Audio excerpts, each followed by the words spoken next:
जय हिंद दोस्तों, बहुत बहुत स्वागत है एक बार फिर से आप सभी का बीए सेमेस्टर वाला में। दोस्तों आज के इस क्लास में हम लोग कवर करेंगे BA third year 6 semester medieval history यानी मध्यकालीन इतिहास। ठीक है, मध्यकालीन इतिहास में दोस्तों आपके पेपर का नाम रहेगा, ये आपके एडमिट कार्ड पर भी लिखा होगा, social cultural and economic history of medieval India 1700 ईस्वी से लेकर के 1900 ईस्वी तक। ठीक है, पेपर सेकंड ध्यान रखेंगे। ठीक है, और ये क्लास 5 है, मॉडल पेपर आपका 5 है।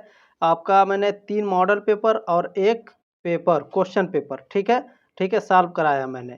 3 मॉडल पेपर और एक क्वेश्चन पेपर। डिस्क्रिप्शन बॉक्स में प्लेलिस्ट का लिंक है। ठीक है, आप वहां जाएंगे, इस तरह से प्लेलिस्ट बना होगा, 1700 से लेकर के 1900 लिखा होगा। तो आप जब प्लेलिस्ट में जाएंगे तो आपको क्वेश्चन पेपर भी मिल जाएगा। तो परीक्षा में जाने से पहले क्वेश्चन पेपर को जरूर देख लेंगे। ठीक है, चलें, ठीक है, स्टार्ट करते हैं। 6 सेमेस्टर भैया आपका 6 सेमेस्टर मेडिवल हिस्ट्री, पेपर का नाम मैंने बता दिया आपका, मध्यकालीन भारत का सामाजिक सांस्कृतिक और आर्थिक इतिहास 1700 लेकर के 1900 ईस्वी। चले, इसमें top 65 most important question answer with important notes. ठीक है, आपसे रिक्वेस्ट है, देखिए मैं 5th सेमेस्टर में भी आप लोगों को पढ़ा रहा था नोट्स के साथ, तो आप लोग नोट्स को मिस मत करिएगा। ठीक है, नोट्स से कई सारे प्रश्न आपके एग्जाम में आते हैं। चले स्टार्ट करते हैं दोस्तों। पहला प्रश्न देखते हैं आपको क्या पूछा गया है।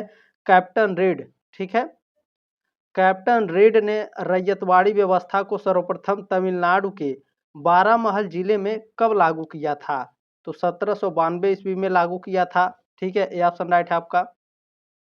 और इसका पीडीएफ आप लोग जरूर डाउनलोड कर लीजिएगा। ठीक है, इससे क्या होता है कि अगर आप अच्छे से याद करते हैं, प्रिपरेशन आपका अच्छे से हो जाता है। ठीक है, जो आप प्रश्न भूलेंगे तो जब आप दोबारा आएंगे तो देखेंगे कि हाँ सही है। ठीक है, तो पीडीएफ जरूर डाउनलोड कर लीजिएगा। टेलीग्राम ग्रुप का लिंक दिया गया डिस्क्रिप्शन बॉक्स में। ठीक है, चले, वीडियो के ठीक नीचे आपको पीडीएफ मिलेगा, ये बात ध्यान रखेंगे। दूसरा प्रश्न आपका क्या पूछा गया है, रैयतवाड़ी व्यवस्था को मद्रास में कब लागू किया गया?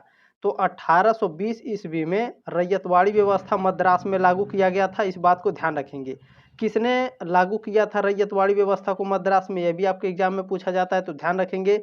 रैयतवाड़ी व्यवस्था सन 1820 में मद्रास के तत्कालीन गवर्नर थॉमस मूनरो ने रैयतवाड़ी व्यवस्था आरंभ की। ठीक है, ध्यान रखेंगे।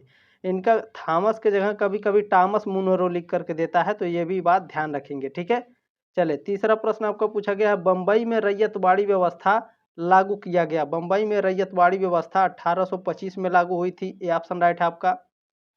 चले, ध्यान रखेंगे, आपसे रिक्वेस्ट है कि आप लोग पहली बार आए हैं या तो पुराने हैं तो प्लीज सब्सक्राइब जरूर कर लें। ठीक है, चले चौथा प्रश्न आपका पूछा गया है, संपूर्ण दक्कन व अन्य क्षेत्रों में रैयतवाड़ी व्यवस्था कब लागू किया गया? तो यह 1858 में लागू किया गया था। चौथे का ऑप्शन नंबर ए राइट है। ठीक है, चले प्रश्न नंबर 5 आपका क्या पूछा गया है, रैयतवाड़ी व्यवस्था के अंतर्गत कुल ब्रिटिश भारत के क्षेत्र का कितना हिस्सा शामिल था? वेरी वेरी मोस्ट इंपोर्टेंट प्रश्न है, 51%। ठीक है, रैयतवाड़ी व्यवस्था के अंतर्गत कुल ब्रिटिश भारत के क्षेत्र का कितना हिस्सा शामिल था? 51%। ये ऑप्शन राइट है आपका। प्रश्न नंबर 6 क्या पूछा गया है, रैयतवाड़ी व्यवस्था में भूस्वामी कौन होता था? बहुत ही इंपॉर्टेंट पॉइंट है, ध्यान रखिएगा। कृषक और जमींदार में बच्चे कंफ्यूज हो जाते हैं। ठीक है, तो ध्यान रखेंगे, रैयतवाड़ी व्यवस्था में भूमि का जो स्वामी होता है वो कृषक होता है। ठीक है, चले प्रश्न नंबर 7 क्या पूछा गया आपका, रैयतवाड़ी व्यवस्था में उपज का कितना लगान कंपनी को लागू होता था? तो 55 से लेकर के 33% तक का जो रैयतवाड़ी व्यवस्था में उपज होता था। ठीक है, 55 से लेकर के 33% तक का लगान कंपनी को दिया जाता था। ठीक है, इतना लगान आपका कंपनी लगाती थी कृषकों के ऊपर, 55 से लेकर के 33%। चले प्रश्न नंबर 8 आपका क्या पूछा गया है, जमींदारों को यह अधिकार कब दे दिया गया? ये जो अधिकार है, ठीक है, ये जो अधिकार आपका लिखा गया है यहाँ से आपका डबल इन्वर्टेड कॉमा में, ये अधिकार, ठीक है, जमींदारों को कब दे दिया गया था? चलिए पढ़ते हैं। लगान न देने वाले किसानों की जमीन को जमींदार बिना न्यायालय की पूर्व अनुमति के जब्त कर सकते हैं। इससे किसान अब कृषक दास में बदलने लगे। तो यह जो अधिकार है यह इनको कब दिया गया था? 1812 में। ठीक है, ध्यान रखेंगे। प्रश्न नंबर 9 क्या पूछा गया है, जमीनों की नीलामी के कारण कब उदय हुआ? ठीक है, जमीनों की नीलामी का जो कारण था यह कब उदय हुआ था? 1784 ईस्वी में।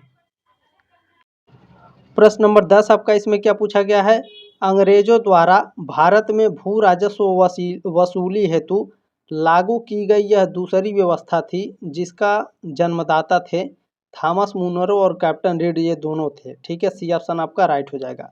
आपको बता दें, आपके एग्जाम में पूछता है भू राजस्व के लिए सबसे पहले किसने शब्द इस्तेमाल किए थे, भू राजस्व लागू करने के लिए किसने कहा था सबसे पहले, कैप्टन रीड ने कहा था। ठीक है, ध्यान रखेंगे। और किसने लागू किया था, थॉमस मुनरो ने। दोनों को याद रखिएगा। ठीक है, चलिए प्रश्न नंबर 11 देखेंगे। आपका क्या पूछा गया है, किसके प्रयासों से रैयतवाड़ी व्यवस्था को सर्वप्रथम तमिलनाडु के 12 महल जिले में लागू किया गया। किसके प्रयास से लागू किया गया था, तो यह कैप्टन रीड के प्रयास से लागू किया गया था। ठीक है, कैप्टन रीड के प्रयास से तमिलनाडु के 12 महल जिले में रैयतवाड़ी व्यवस्था लागू की गई थी। ठीक है, ध्यान रखेंगे। प्रश्न नंबर 12 क्या पूछा गया है, रैयतवाड़ी व्यवस्था के उद्देश्य थे भू राजस्व की नियमित वसूली, रैयतों की स्थिति में सुधार, दोनों। ठीक है, सी ऑप्शन राइट है आपका। प्रश्न नंबर 13 आपका क्या पूछा गया है, विग्नेर और गोल्ड स्मिथ द्वारा रैयतवाड़ी व्यवस्था में सुधार कब किया गया, 1836 में सुधार किया गया था। ठीक है, आपका ज़्यादा समय नहीं लेते हुए जल्दी जल्दी देखने का प्रयास करेंगे। ठीक है, कॉर्नवालिस यानी लॉर्ड कॉर्नवालिस ने 10 वर्षीय भू राजस्व व्यवस्था कब लागू की थी, 1790 में लॉर्ड कॉर्नवालिस ने 10 वर्षीय भू राजस्व व्यवस्था लागू की थी। प्रश्न नंबर 15 पूछा गया है, 10 वर्षीय भू राजस्व व्यवस्था के तहत भूमि का स्वामी तथा लगान वसूली का अधिकारी कौन था, तो यह जमींदार होते थे। ठीक है, ध्यान रखेंगे। आगे बढ़ते हैं, प्रश्न नंबर 16 देखते हैं आपका क्या पूछा गया है, कॉर्नवालिस ने कब 10 वर्षीय व्यवस्था को बदलकर अस्थायी कर दिया, बताइए। तो इसको 1793 ईस्वी में लॉर्ड कॉर्नवालिस ने 10 वर्षीय व्यवस्था को बदलकर अस्थायी कर दिया था।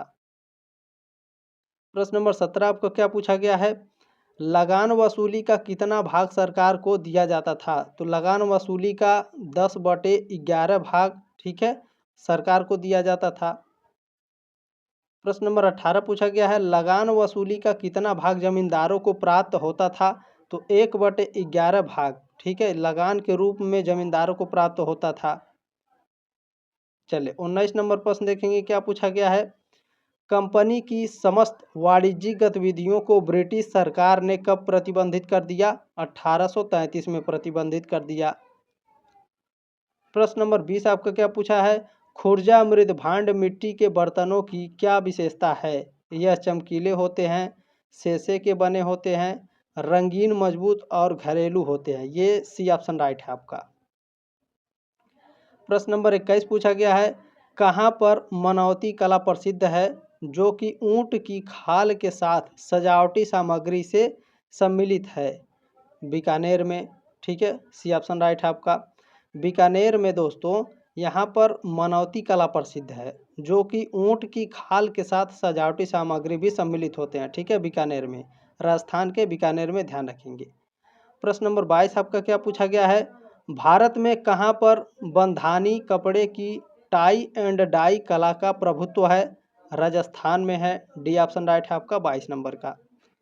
चले आगे बढ़ते हैं, प्रश्न नंबर 23 देखते हैं आपका क्या पूछा गया है, कौन सा राज्य मोजादीस या लुटटी कहलाने वाले चमड़े जूतों के लिए प्रसिद्ध है, तो राजस्थान प्रसिद्ध है, बी ऑप्शन राइट है आपका। चले आगे बढ़ते हैं, प्रश्न नंबर 24 देखते हैं आपका क्या पूछा गया है। प्रश्न नंबर 24 पूछा गया है, ढोकरा ढलाई जो कि पीतल के आभूषणों के लिए प्रयुक्त होती है कहाँ पाई जाती है, तो यह ओडिशा में पाई जाती है, डी ऑप्शन राइट है आपका। प्रश्न नंबर 25 पूछा गया है, कुमिंसिंग क्या है, कुमिंसिंग क्या है बताने का प्रयास करेंगे। कुमिंसिंग स्थानीय लकड़ी है, ठीक है, सी ऑप्शन राइट है। लकड़ी को कभी कभी लड़की भी पढ़ देते हैं कितने बच्चे, ठीक है, ज़्यादा कन्फ्यूजन वाली बात है। चलिए प्रश्न नंबर 26 क्या है, अस्थाई बंदोबस्त कब लागू किया गया, अस्थाई बंदोबस्त को 1793 में लागू किया गया था, डेट भी याद रखिएगा। ठीक है, 22 मार्च, आपके एग्जाम में डेट भी पूछता है, तो 22 मार्च 1793 को अस्थाई बंदोबस्त लागू किया गया था। प्रश्न नंबर 27 क्या पूछा गया है आपका, नील कृषकों की दुर्दशा पर लिखी गई पुस्तक नील दर्पण के लेखक कौन थे? दीनबंधु मिश्र थे भैया, ठीक है, बी ऑप्शन राइट है। कभी कभी डायरेक्ट आपके एग्जाम में पूछता है नील दर्पण के लेखक कौन है, दीनबंधु मिश्र, ध्यान रखेंगे, ठीक है, बी ऑप्शन राइट है। चलिए 28 नंबर प्रश्न देखते हैं आपका क्या पूछा है। काली क्रांति का संबंध किससे है? काली क्रांति का संबंध कच्चे तेल के उत्पादन से है, सी ऑप्शन राइट है आपका।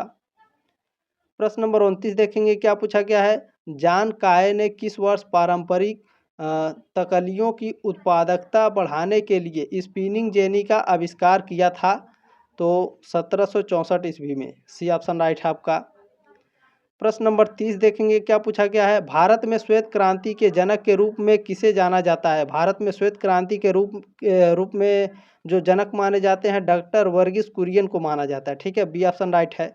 चलिए ध्यान देंगे, यहाँ पर आपका की पॉइंट्स दिया गया है भैया, की पॉइंट्स मिस नहीं करेंगे। भारत में 1970 में श्वेत क्रांति की शुरुआत हुई, ठीक है, भारत में श्वेत क्रांति की शुरुआत कब हुई ये भी आपके एग्जाम में पूछता है, तो ध्यान रखेंगे। भारत में श्वेत क्रांति की शुरुआत 1790 ईस्वी में हुई थी। दुनिया के सबसे बड़े डेयरी विकास कार्यक्रम का नेतृत्व डॉक्टर वर्गीस कुरियन ने किया। इस क्रांति को ऑपरेशन फ्लड के नाम से भी जाना जाता है, ठीक है, श्वेत क्रांति को ऑपरेशन फ्लड के नाम से जाना जाता है, बात ध्यान रखेंगे। 1970 में श्वेत क्रांति की शुरुआत हुई थी, ये भी ध्यान रखेंगे। शुरुआत किसने किया था? डॉक्टर वर्गीस कुरियन ने, ठीक है, चले ध्यान रखेंगे। प्रश्न नंबर 31 क्या पूछा है। निम्नलिखित में से कौन भारत में श्वेत क्रांति से संबंधित नहीं है? तो देखते हैं, डॉक्टर वर्गीस कुरियन है, आनंदा है, अमूल भी है, लेकिन नॉर्मन बोरलाग नहीं है, ठीक है, ये ऑप्शन राइट हो जाएगा। प्रश्न नंबर 32 देखेंगे क्या पूछा गया है आपका। प्रथम ज्ञात प्रिंटिंग प्रेस का आविष्कार किसने और कहाँ किया था? तो जोहानसबर्ग गुटेनबर्ग जर्मनी में किया गया था, ठीक है, जोहान्स गुटेनबर्ग जर्मनी में किया गया था। अच्छा, जोहान्स गुटेनबर्ग ने जर्मनी में किया था। कब किया था भैया? देखेंगे, जर्मनी में 1440 के आसपास सुनार जोहान्स गुटेनबर्ग ने चल प्रकार की प्रिंटिंग प्रेस का आविष्कार किया, जिसने मुद्रण क्रांति की शुरुआत की, ठीक है, ध्यान रखेंगे इन सभी बातों को। प्रश्न नंबर 33 क्या है? नीली क्रांति से संबंधित है। नीली क्रांति से क्या संबंधित है? मत्स्य पालन से संबंधित है, मछली पालन से, ठीक है। चले प्रश्न नंबर 34 क्या पूछा गया है। विश्व कृषि खाद्य संगठन की स्थापना कब हुई? बहुत ही वेरी मोस्ट इंपॉर्टेंट प्रश्न भैया, बताइए आप सभी लोग। बिल्कुल 1945 में विश्व कृषि खाद्य संगठन की स्थापना हुई थी। अच्छा, डेट याद रखेंगे, 16 अक्टूबर, ठीक है, 16 अक्टूबर 1945 को विश्व कृषि खाद्य संगठन की स्थापना हुई थी। चले प्रश्न नंबर 35 का है। बेरलाग पुरस्कार किस क्षेत्र में दिया जाता है? तो बेरलाग पुरस्कार कृषि के क्षेत्र में दिया जाता है, बी ऑप्शन राइट है आपका। प्रश्न नंबर 36 देखेंगे भैया क्या पूछा गया। गेहूं की खेती की शुरुआत कब से मानी जाती है? गेहूं की खेती की शुरुआत 7500 ईस्वी से मानी जाती है, ठीक है, 7500 ईसा पूर्व से मानी जाती है, सी ऑप्शन राइट है आपका। 36 प्रश्न नंबर 37 है। आलू की खेती का आरंभ माना जाता है। आलू की खेती का आरंभ 3500 ईसा पूर्व माना जाता है, ठीक है, ए ऑप्शन राइट है आपका। चले अब प्रश्न नंबर 38 देखेंगे हम लोग क्या पूछा गया है आपका। चले प्रश्न नंबर 38 है। धान की खेती की शुरुआत लगभग हुई। तो धान की खेती की शुरुआत लगभग आपका 2200 ईसा पूर्व में हुआ था, ठीक है, सी ऑप्शन राइट है आपका 38 नंबर का। प्रश्न नंबर 39 देखेंगे क्या पूछा गया है। अकाल कमीशन की नियुक्ति कब हुई? अकाल कमीशन की नियुक्ति 1880 में हुई, बी ऑप्शन राइट है आपका 39 का। चलिए प्रश्न नंबर 40 क्या पूछा गया है। एगमार्क कानून कब बनाया गया? एगमार्क कानून 1937 में बनाया गया, ए ऑप्शन राइट है आपका। प्रश्न नंबर 41 देखेंगे क्या पूछा गया है। राष्ट्रीय बीज अधिनियम किस वर्ष में घोषित हुआ था? राष्ट्रीय बीज अधिनियम भैया वेरी मोस्ट इंपॉर्टेंट है, कॉम्पिटिटिव एग्जाम में भी देखने को मिलता है, ध्यान रखेंगे, ठीक है। राष्ट्रीय बीज अधिनियम 1966 में, ठीक है, घोषित हुआ था, सी ऑप्शन राइट है आपका। चले प्रश्न नंबर 42 देखेंगे। 42 उर्वरक उत्पादन एवं उपयोग के अनुसार विश्व में पहला स्थान किसका है? ससुरा चाइना का है, ठीक है, ये ऑप्शन राइट है आपका। चले प्रश्न नंबर 43 क्या है। खेत में जल उपयोग क्षमता की गणना किस सूत्र से की जाती है? तो आर्थिक उपज वटा जल उपयोग, ठीक है, ये ऑप्शन राइट है। प्रश्न नंबर 44 क्या पूछा है। साइब्रिड शब्द का अर्थ है। साइब्रिड शब्द का अर्थ होता है सोमेटिक हाइब्रिड, गैमेंटिक हाइब्रिड, ठीक है। चले सी ऑप्शन राइट है आपका।